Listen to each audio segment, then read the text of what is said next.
अंगद कहाय जाऊं मैं पारा, जिया संशय कछु फिरती बारा। मित्रों नमः संस्कृताय ज्ञान भारती क्लासेज में आप सभी मित्रों का बहुत बहुत स्वागत है। मित्रों इस समय हम लोग पढ़ रहे हैं नीति शतक में धैर्य पद्धति। तो बिना किसी देरी के शुरू करते हैं हम लोग आज की अपनी क्लास। और ये जो श्लोक है इसमें छंद है वसंत तिलका। वसंत तिलका में हम लोग जानते हैं 14 वर्ण होते हैं, 8 और 6 वर्ण पर होती है यति। पहली यति जो होगी 8वें वर्ण पर होगी और दूसरी यति होती है 6वें वर्ण पर। और सबसे पहले लक्षण देख लेते हैं वसंत तिलका का। उक्ता वसंत तिलका तभुजा जगौगः, उक्ता वसंत तिलका तभुजा जगौगः, कांता कटाक्ष विशिखा नानुलन्ति यस्य, कांता कटाक्ष विशिखा नानुलन्ति यस्य, चित्तं न निर्दहति कोपकृशानुतापः,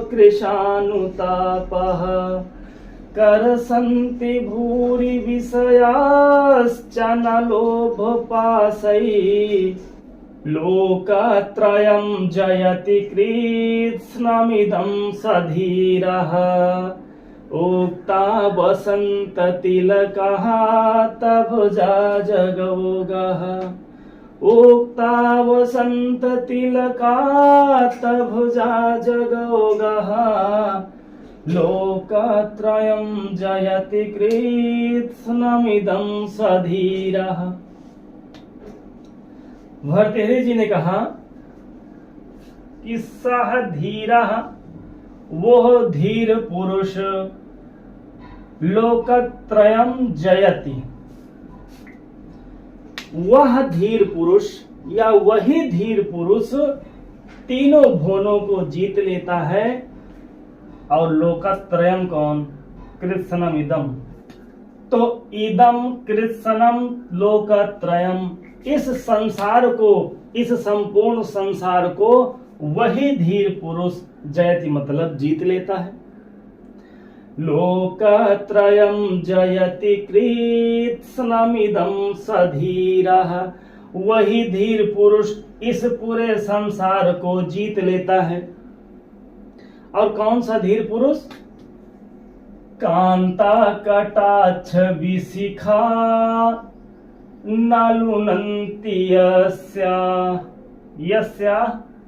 यस्य मतलब धीरस्य, जिस धीर पुरुष के चित्तम मतलब चित्त को ना लुनंती नहीं बेंध पाता है। क्या?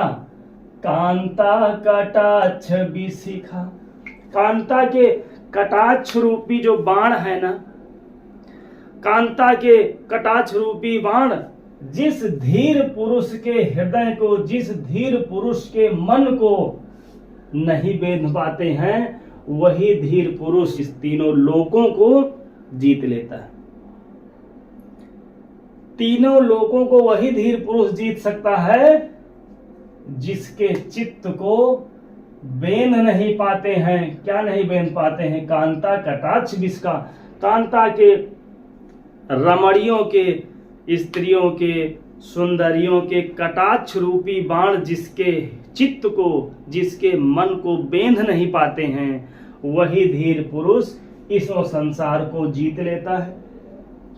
और चित्तम न निर्दहति कोप कृशानुतापः, कोप कृशानुतापः न निर्दहति, कोप कृशानुतापः, क्रोध रूपी अग्नि का जो ताप है जिसको जला नहीं सकता है, वही धीर पुरुष इस संसार को, इस भुवन को जीत सकता है।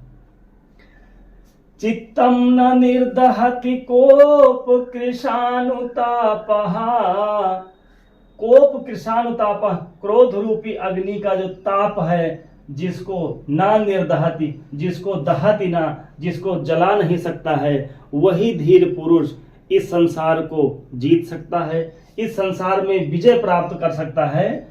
और कर संति भूरि विषयाश्चन लोभ पाशई, जिसको ना आकर्षंति,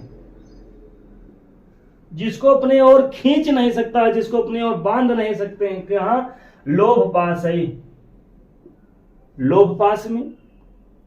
भूरि विषया, अनेक प्रकार के विषय जिसको अपनी ओर खींच नहीं सकते हैं, जिसको लोभ रूपी रस्सी में बांध नहीं सकते हैं, वही धीर पुरुष इस संसार में विजय प्राप्त कर सकता है। कर संति भूरि विषयाश्चन लोभ पाशई, अलोकत्रयम् जयति कृत्स्नमिदं सधीरः। भूरि विषय, अनेक प्रकार के जो विषय हैं, अनेक प्रकार की जो विषय वासनाएं हैं, जिनको अपने लोभ रूपी रस्सी में बांध नहीं सकती हैं, अपनी ओर आकर्षित नहीं कर सकते हैं, वही धीर पुरुष इस संसार में विजय प्राप्त कर सकता है। कांता कटाक्ष विशिखा नालुनन्ति यस्या, यस और चित्तम, जिसके चित्त को, जिसके मन को कांता के कटाक्ष रूपी बाण बेंध नहीं सकते हैं। कांता कटाक्ष विशिखा ना लुनंती, कांता के कटाक्ष रूपी बाण जिसके चित्त को, जिस धीर पुरुष के मन को बेंध नहीं सकते हैं, जिस धीर पुरुष के चित्त में घाव नहीं कर सकते हैं, बेंध नहीं सकते हैं ना, तो वही धीर पुरुष इस तीनों लोकों को जीत सकता है। और क्रोध रूपी कृषाणु, कृषाणु मतलब अग्नि, क्रोध रूपी अग्नि का जो ताप है, जिसको जला नहीं सकता है, वही व्यक्ति तीनों लोकों में विजय प्राप्त कर सकता है। और करसंति भूरि विषयाश्च, जो भूर विषय हैं, जो अनेक प्रकार की विषय वासनाएं हैं, जिनको लोभ रूपी रस्सी में अपनी बांध नहीं सकती हैं, लोभ रूपी रस्सी में जिनको जकड़ नहीं सकते हैं ना, वही धीर पुरुष तीनों लोकों को जीत सकता है, इस त्रिभुवन को जीत सकता है। तो कांता कटाक्ष विशिखा नालुनन्ति यस्य, चित्तम न निर्दहति कोप कृशानुतापः, करसन्ति भूरि विषयाश्चन लोभ पाशै, लोकत्रयम् जयति कृत्स्नमिदं सधीरः। एक बार फिर जल्दी देख लेते हैं। सह धीरा, वह धीर पुरुष, लोकत्रयम् और कृत्स्नमिदं जयति। कृत्स्नमिदं मतलब संपूर्ण इस संसार को जीत सकता है, यस्य, जिसके चित्त को, जिसके मन को कांता कटाक्ष विशिखा नालुनन्ति, कांता के कटाक्ष रूपी बाण जिसके हृदय को बेध नहीं सकते हैं, जिसके चित्त को बेंध नहीं सकते हैं, और क्रोध रूपी जो अग्नि है ना, जिसको जला नहीं सकता है, और जिसको अनेक प्रकार के विषय वासनाएं लोभ रूपी पास में, लोभ रूपी रस्सी में जकड़ नहीं सकते हैं, अपनी ओर खींच नहीं सकते हैं, वही जो व्यक्ति धीर पुरुष है, वही तीनों लोगों को, इस संसार को जीत सकता है।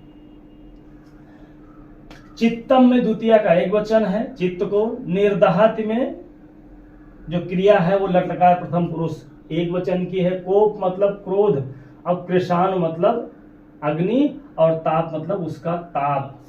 कांता, कांता है, कांता मतलब होता है रमणी, और विशिखा, विशिखा मतलब होता है बाण।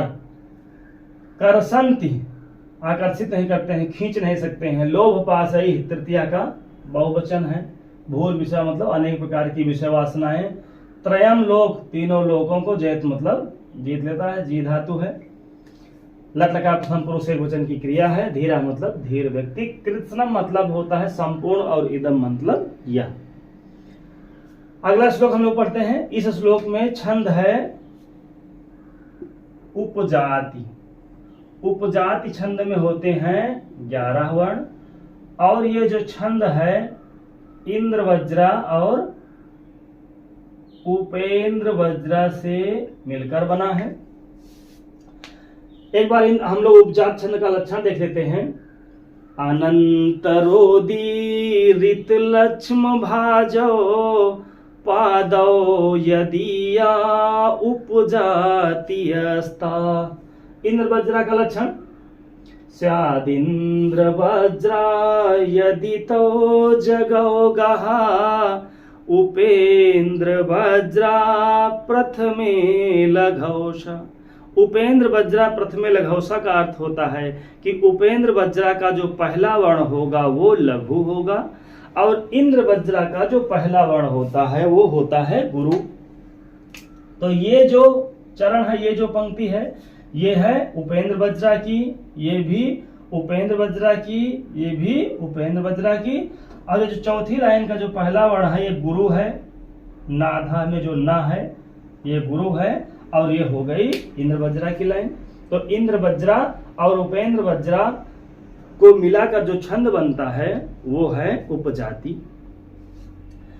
तो कदर्थितस्यापि हि धैर्यवृत्ते न शक्यते धैर्यगुणः प्रमाष्टुम् अधोमुखस्यापि कृतस्य वहने नाधः शिखायान्ति कदाचिदेव।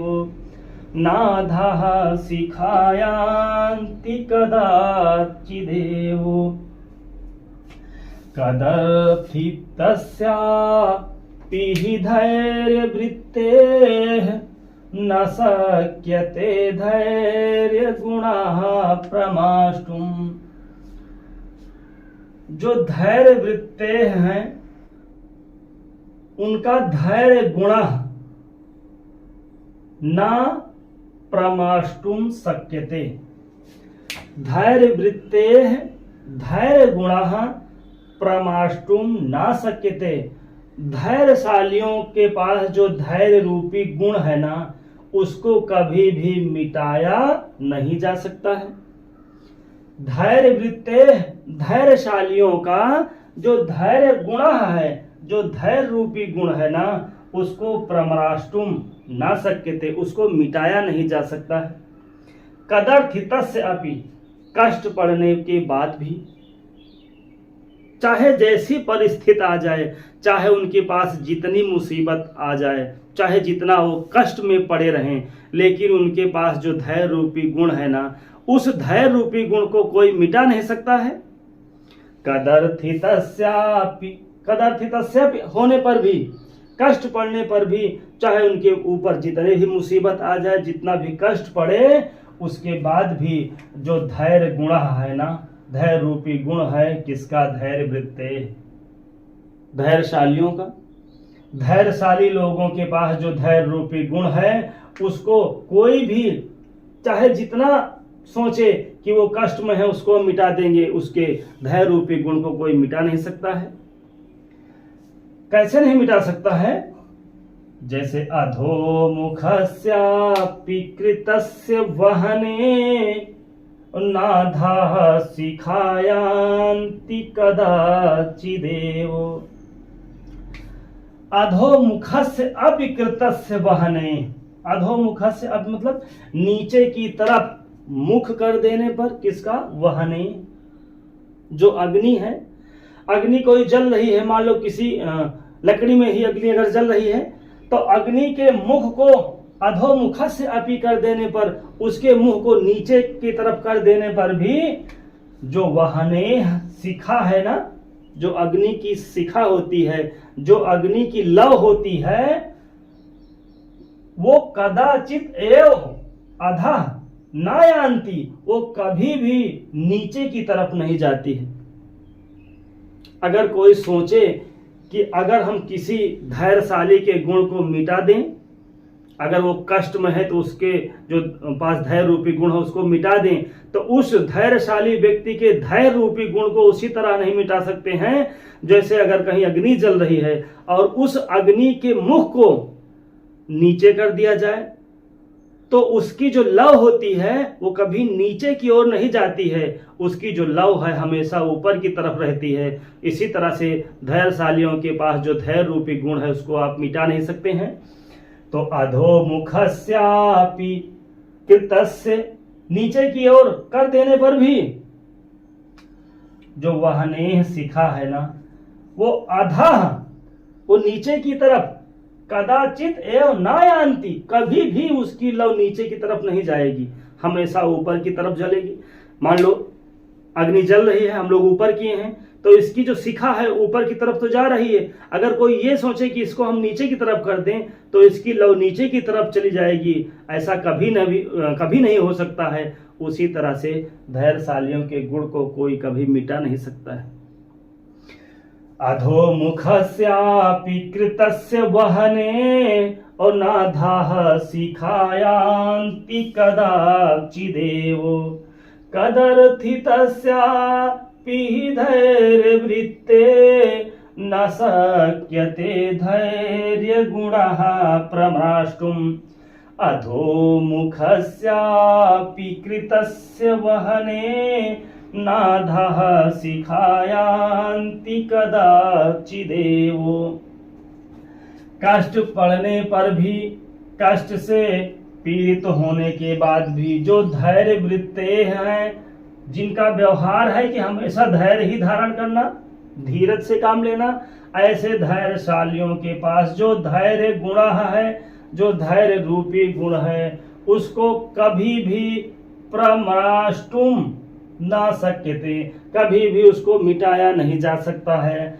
जैसे अधोमुखस्यापि, नीचे की तरफ मुंह कर देने पर भी जो वहने शिखा है, जो अग्नि की लौ है, जो अग्नि की शिखा होती है, वो कभी भी अधः ना यान्ति, कभी भी नीचे की तरफ नहीं जाती।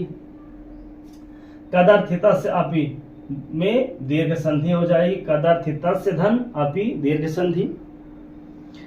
और कदर्थितस्य का अर्थ होता है कष्ट पड़ने पर। धैर्य वृत्ते, धैर्यशालियों का, ना शक्यते नहीं किया जा सकता है, क्या, प्रमाष्टुम मिटाया। और अधोमुखस्य धन अपि में भी दीर्घ संधि है, कृतस्य में भी षष्ठी का वचन है, वहने मतलब होता है अग्नि, और नाधा में भी दीर्घ संधि, शिखा मतलब शिखा लव, और नायान्ति नहीं जाती है, कदाचित एवं मतलब कभी भी। वाचन करते हैं, कदर्थितस्यापि हि धैर्यवृत्ते न शक्यते धैर्यगुणः प्रमाष्टुम्। अधोमुखस्यापि कृतस्य वहने नाधः शिखायान्ति कदाचिदेव। तो मित्रों, आज की क्लास में बस इतना ही। मिलते हैं अगली क्लास में, तब तक के लिए नमः संस्कृताय, धन्यवाद।